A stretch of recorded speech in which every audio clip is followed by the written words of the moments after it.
जय हिंद दोस्तों। चलिए आज डिस्कशन करते हैं हम सबसे हॉट टॉपिक ओयो के बारे में। क्योंकि आप सभी आजकल न्यूज़ में बहुत ज़्यादा देख पा रहे होंगे कि ओयो में अनमैरिड कपल की नो एंट्री के डिसीजन को लेकर बहुत सारी न्यूज़ेस सामने आ रही हैं। तो चलिए बात करते हैं डीप में कि क्या इसके बेनिफिट हैं, क्या इसके लॉस हैं या फिर किस वजह से इस डिसीजन को लिया गया।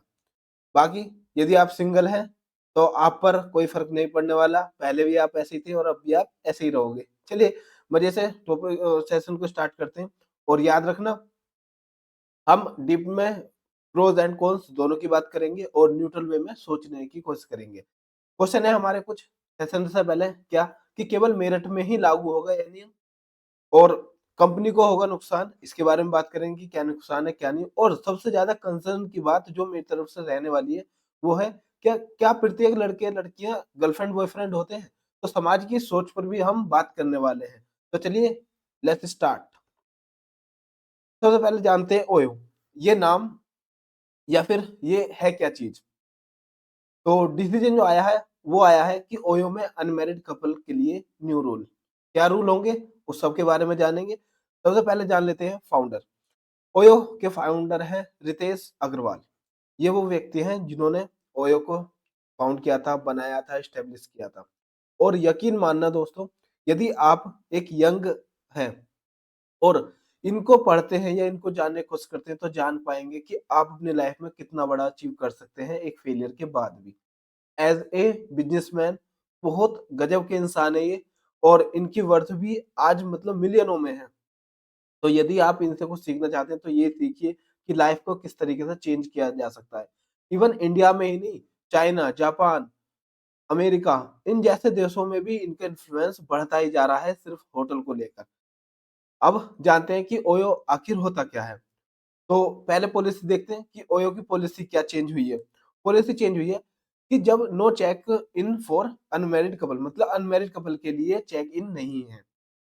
2 वर्ड होते हैं आपने जनरली सुना होगा चेक इन और चेक आउट। क्या होते हैं? देखिए चेक इन बोलते हैं जब हम होटल में किसी होटल में एंट्री लेते हैं उसे हम चेक इन कहते हैं और जब हम उस होटल से बाहर जाते हैं उसे कहते हैं चेक आउट।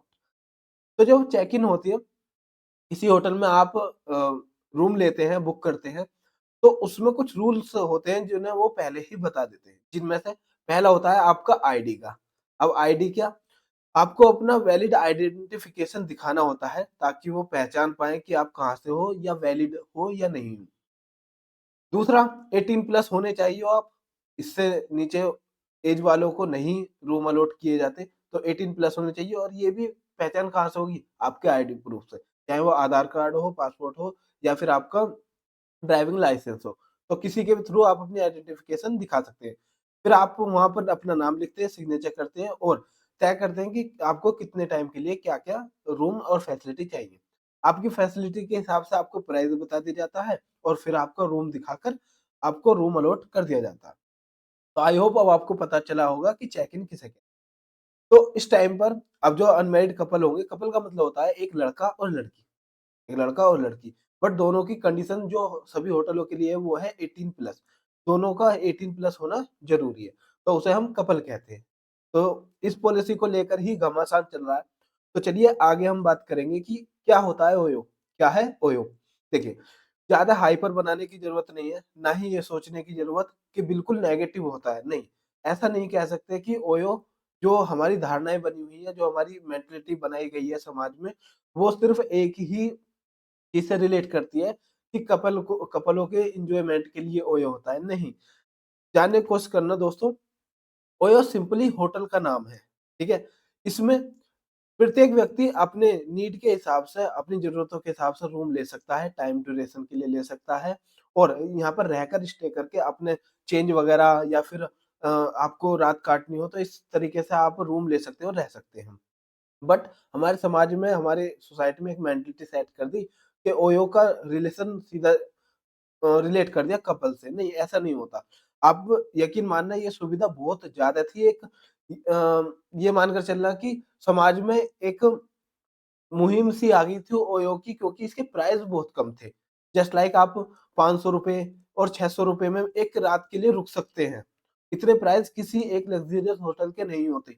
इवन आपको वहाँ पर 2000 3000 के रूम लेने होते हैं सिर्फ एक रात तो रुकने के। तो वहाँ पर ओयो ने एक क्रांति ला दी, एक रेवोल्यूशन ला दिया था, जब वो सिर्फ 500 से 600 रुपए में ही रूम अलॉट करने लगे थे, एक रात के लिए। तो इस तरीके से ओयो बिल्कुल एक चेंज ऑफ रेवोल्यूशन था बड़े-बड़े होटल्स के लिए। बात करते हैं, इसमें आपको आपकी फैसिलिटी के हिसाब से रूम अलॉट कर दिया जाता है, ठीक है? जिस हिसाब से आप पे करना चाहते हैं, उस हिसाब से आपको रूम मिलेगा। आप यदि एसी वाला रूम चाहते हैं, तो उसके लिए अलग प्राइस होगा और नॉन एसी के लिए अलग प्राइस होगा। तो हीटर वगैरह सब सुविधाएँ होती हैं, बस आपको डिपेंड करता है कि आप कितना पे करना चाहते हैं, ठीक है? तो ज़्यादा लाइटली या फिर नेगेटिव नहीं ले सकते आप कि सिर्फ़ ओयो एक ही मकसद के लिए है, नहीं। ये हर चीज़ के लिए यूज़ हो सकता है। बस एक नेगेटिव धारणाएँ चलने लगी तो उस हिसाब से हम सोचने लगे। हम बात करते हैं कि कंपनी के फ़ॉल्ट क्या हैं? मतलब किस वजह से ये डिसीज़न आया या फिर क्या-क्या फ़ॉल्ट चलते हैं ओयो कंपनी में? तो देखिए, सबसे पहले फ़ॉल्ट की बात करेंगे, वो है कहीं भी होटल अलॉट कर देना। ओयो ने क्या करा अपनी फ्रैंचाइज़ को एक्सपेंड करने के लिए, उसकी ब्रांचेज़ ओपन करने के लिए, हर जगह जो भी होटल दिखा या जो भी घर दिखा जिसमें 10 से 12 रूम है, 10 से 15 रूम है, उसको ओयो का टैग देकर अपनी फ्रैंचाइज़ी बना ली, अपनी एक ब्रांच बना ली। अब जिससे क्या हुआ कि जहाँ अर्बन एरियाज़ था वहाँ भी और जहाँ रूरल एरियाज़ था वहाँ भी ओयो के होटल खड़े होने लगे। बट जब लोगों को लगा कि 500-600 रुपए में आप 6 घंटे, 10 घंटे, 12 घंटे रुक सकते हैं, तो उनका वो नेगेटिव यूज़ में भी लेने लगे। कपल की यदि हम बात करें, तो अब क्या हुआ, इसमें थोड़ी बैड न्यूज़ इस तरीके से आई कि सर्विस को लेकर। ऐसे नहीं कह सकते कि ओयो बिल्कुल सही सुविधा देता है, नहीं। ओयो सिर्फ़ एक कंपनी है, बाकी जो उस टाइम पर प्रेज़ेंट जिस होटल में आप रहना चाह रहे हैं या फिर रह रहे हैं, उसके स्टाफ पर भी बहुत ज़्यादा डिपेंड करता है। आप देख पाएँगे कि वहाँ की मतलब क्लीननेस की बात हुई या फिर स्टाफ का बिहेवियर रहा, तो अलग-अलग फीडबैक देखने को मिलेंगे। कहीं तो बहुत अच्छा होता है और कहीं बेकार भी होता है। तो इस तरीके की बैड न्यूज़ भी सामने आने लगी थी और सर्विस को लेकर भी अ, लोगों के फीडबैक गलत जाने लगे थे ओयो को लेकर। नेक्स्ट बात करते हैं हिडन कैमराज़, जो बहुत ज़्यादा सेंसिटिव मुद्दा होने लगा था ओयो को लेकर और था नहीं, ये है भी। जो वहाँ के वर्कर होते हैं या फिर सर्विस प्रोवाइडर होते हैं, किस तरीके से यकीन कर सकते हैं कि एक लग्ज़रियस रूम में कहीं भी कैमरा फिट नहीं है। मतलब खूब खुलासे हुए हैं, ऑनलाइन लोगों ने आकर वीडियो बनाई है, दिखाया भी है कि किस तरीके से कैमरे को छुपाकर और वहाँ उस प्राइवेसी को वो ख़त्म कर सकते हैं या फिर उसको शूट करके कहीं वायरल भी कर सकते हैं, जो प्राइवेट रूम में की गई बातें हैं। तो इस तरीके की सिक्योरिटी को लेकर भी सवाल उठते हुए आए हैं ओयो पर और जो कहीं न कहीं सच्चाई भी है। तो आपको समझ में आया होगा कि ओयो ने सबसे बड़ा क्या किया है कि सभी को अपना ब्रांच ओपन कराई है और जहाँ पर ग्रामीण इलाका है या फिर जहाँ पर एक सोसाइटी रहती है, एक वेल नोन या फिर एक अच्छी सोसाइटी है और वहाँ पर किसी होटल को ये फ्रैंचाइज़ी या फिर ये अपना टैग दे दिया गया। तो अब आप देख सकते हैं कि वहाँ के जो लोग हैं वो थोड़े-से कंसर्न थे इस मैटर को लेकर। तो अब बात करते हैं कि मुद्दा क्या है? क्वेश्चन है कि क्या केवल मेरठ में ही लागू होगा नियम? अब आपके सभी के दिमाग में एक चीज़ आई होगी कि ये मेरठ है क्या? देखिए, मेरठ एक शहर है यूपी का, वेल नोन शहर है, आप सर्च करके देख सकते हैं, जान सकते हैं।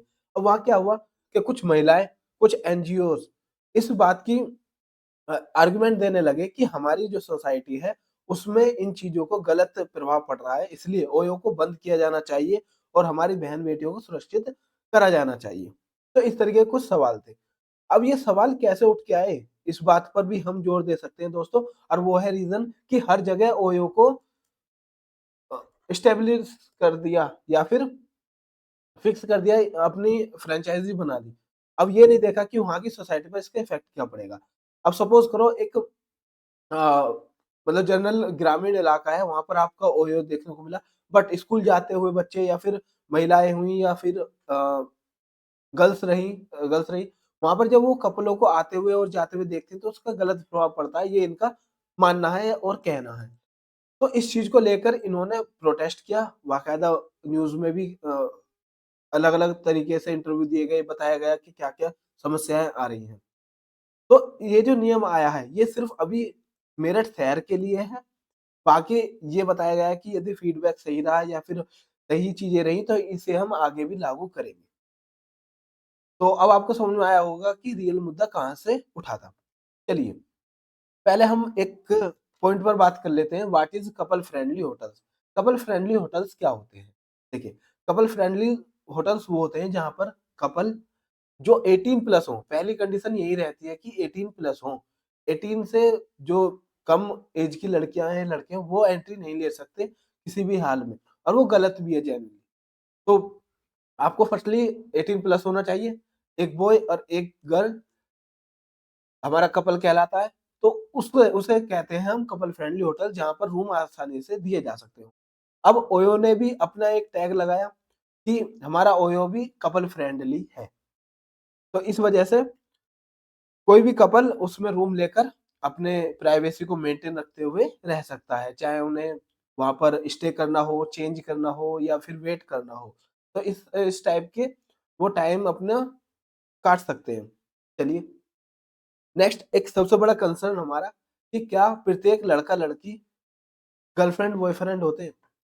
जेन्युइनली सोचना दोस्तों, क्या हम इस बात को मान सकते हैं कि जो एक लड़का लड़की है क्या गर्लफ्रेंड बॉयफ्रेंड ही होंगे? नहीं कह सकते, क्योंकि आप सभी जानते होंगे कि हमारे देश में आए दिन एग्जाम्स होते रहते हैं, और इधर से उधर जो स्टूडेंट्स होते हैं, कैंडिडेट होते हैं, वो ट्रैवल करते रहते हैं। तो जिसमें दोस्त भी होते हैं, भाई बहन भी होते हैं, और घर के सगे संबंधी भी रहते हैं। तो क्या हम ये टैग दे सकते हैं कि यदि एक लड़का लड़की रूम ले रहे हैं तो वो गर्लफ्रेंड बॉयफ्रेंड ही होंगे? तो इसकी पुष्टि करना जरूरी है, और इस चीज को देखना भी जरूरी है कंपनी को। तो इस पर सवाल उठना चाहिए कि क्या हर लड़के लड़की को हम गर्लफ्रेंड बॉयफ्रेंड मान सकते हैं? नहीं जी। या एक काम हो सकता है जिसका सॉल्यूशन मैं अभी लास्ट में आपको बताऊंगा, और जिस पर कंपनी विचार भी कर रही है। तो नेक्स्ट पहले जानते हैं कि कंपनी को क्या नुकसान हो सकता है। देखिए, कंपनी को बहुत लॉस होगा दोस्तों। आप नहीं जान सकते कि ये कपल फ्रेंडली होने के बाद कितना रिवेन्यू जनरेट हुआ था। बहुत, और करोड़ों का खेल है। ये छोटा मोटा सवाल नहीं है। यहाँ पर करोड़ों की बात है। आप रिवेन्यू देख सकते हैं पिछले साल का कि 299 करोड़ प्रॉफिट में रही है कंपनी। 299 करोड़ बहुत होते हैं, सब कुछ डिटेक्ट हो जाने के बाद, सब कुछ कट जाने के बाद। तो कहीं ना कहीं इफेक्ट तो आएगा, बट ये सब पर लागू ही नहीं हो सकता। एक चीज समझना, इसको हर जगह लागू नहीं किया जा सकता। जो हमारे वेल डेवलप्ड सिटीज हैं वहां पर इन सब चीजों से टेंशन और चीजें नहीं होती, और उन्हें कोई कंसर्न नहीं है। बट प्रॉब्लम है हमारी जो रूरल एरियाज है, जहाँ पर आज भी सोसाइटी रहती है या फिर ग्रामीण इलाका है, वहां पर प्रॉब्लम आती है, क्योंकि वहाँ के लोग सोचते हैं कि इस चीज का बच्चों पर इफेक्ट पड़ेगा, और बिल्कुल सही बात है, पड़ता भी है, गलत इफेक्ट जाता है। तो इनको ये सोचना चाहिए कि आप इस चीज को वहां पर अलाउ करिए जहां पर सिटी में इस चीज का कोई भी आर्गुमेंट नहीं उठा सकता। अब वेल नोन सिटी उसमें कंपनीज में या फिर ऐसे इलाकों में जहां पर अच्छी सोसाइटी रहती है, तो वहां पर ओयो बनाकर इस चीज को अलाउ मत कीजिए, बिल्कुल मना कर दी। तो इस पर भी हम बात करेंगे कि क्या सॉल्यूशन हो सकते हैं। देखिए, पहला सॉल्यूशन तो यही है दोस्तों कि यदि दोनों कपल में से दोनों 18 प्लस हैं तो बिल्कुल अलाउ किया जाना चाहिए, क्योंकि यदि 18 प्लस है तो इतनी समझदारी होती है कि हम क्या कदम उठा रहे हैं या फिर क्या नहीं उठा रहे। और भी बहुत सारे वैलिड रीजन होते हैं वहां रहने के, एक ही रीजन नहीं है जिसको नेगेटिव लेकर लिया जाता है। एग्जाम देने जाना है, एक इमरजेंसी है, रात को रुकना है, तो बहुत सारी परेशानी आ जाती है, जहाँ पर घर के लोग साथ जाते हैं लड़कियों के, या फिर रह सकते हैं, ठीक है, दोस्त भी रह सकते हैं। तो दूसरा, इसमें हम कह सकते हैं कि जो सिटीज हैं, जो हमारे रूरल एरियाज हैं, उनमें इस चीज को बिल्कुल कैंसिल कर दिया जाए कि जहां भी एक सोसाइटी रहती है, जहां भी गांव का इलाका है, वहां पर हम कपलों को एंट्री नहीं देंगे। लेकिन जो सिटीज हैं जहां पर मतलब नहीं होता, किसी को कोई फर्क नहीं पड़ता, वहां पर अलग से कपल फ्रेंडली होटल का टैग दिया जाना चाहिए, ताकि वहां पर लोग कपल रुक सकें या फिर अपनी सुविधा के लिए उन रूमों का यूज कर सकें। तो बस यही चीज कहेंगे कि सॉल्यूशन यही है कि आपको कपल फ्रेंडली होटल्स अलग से रख देने चाहिए, या फिर ना भी हो तो अदर कंपनीज होंगी जो अब इस चीज में अपना हाथ आजमाना चाहेंगी, नए स्टार्टअप्स स्टार्ट भी होंगे। तो ये डिसीजन था।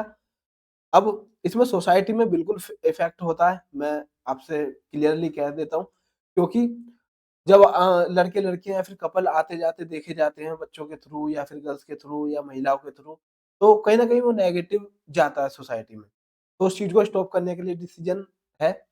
देखते हैं, बाकी आप अपना फीडबैक दे सकते हैं कमेंट बॉक्स में कि आपको ये डिसीजन कैसा लगा या फिर आप इस डिसीजन के बारे में क्या सोचते हैं। चलिए, थैंक्स फॉर वॉचिंग, मिलते हैं नेक्स्ट सेशन में इसी तरह। जय हिंद।